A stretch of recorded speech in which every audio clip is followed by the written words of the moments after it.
আসলে প্রায় 15টা বিষয় তোলা, 15টা বিষয়ের 10টা বিষয় আজকে নোট করেছি। এর ভেতরে হয়তো 7 দিনে সবগুলো তার সম্ভব না। 7 দিনের ভেতরে যেগুলো করা সম্ভব সেগুলো অবশ্যই 7 দিনে করা লাগবে, 8 দিনে যেন না যায়।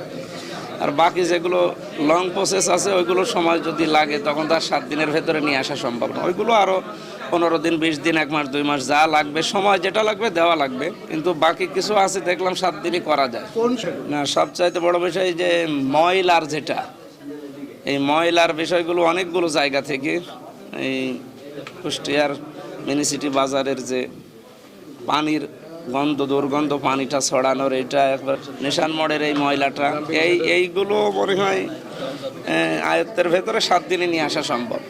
ওনার জমা হয় 55, বাকি ওনারা ফেলতে পারে 35, 15 থেকে 20 একটু বেশি থাকে, ওটাও পারবে। কিন্তু ওই কিছু পরিবহন সেক্টরে যেগুলোর সমস্যা দেখাচ্ছে, আমি দেখি ওইগুলো মানে মেনটেনেন্স করা যায় কিনা। পারবে, ওনাদের যে বাজেট আছে ওই বাজেটের ভেতরেই সম্ভব।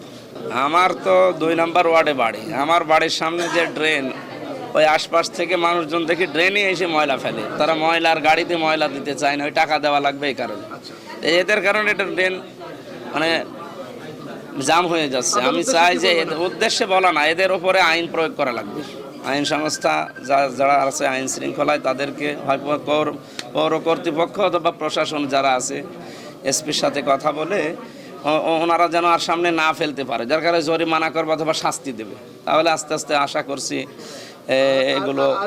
তো এই বিষয়ের ভেতরে এটাও ছিল যে এই ফুটপাতের এই বেচা কিনাটা বন্ধ করা, আর এই অটোটা যদি একটু কন্ট্রোলে আনা যায়, আশা করছি হবে, সে ঈদ হোক আর যাই হোক।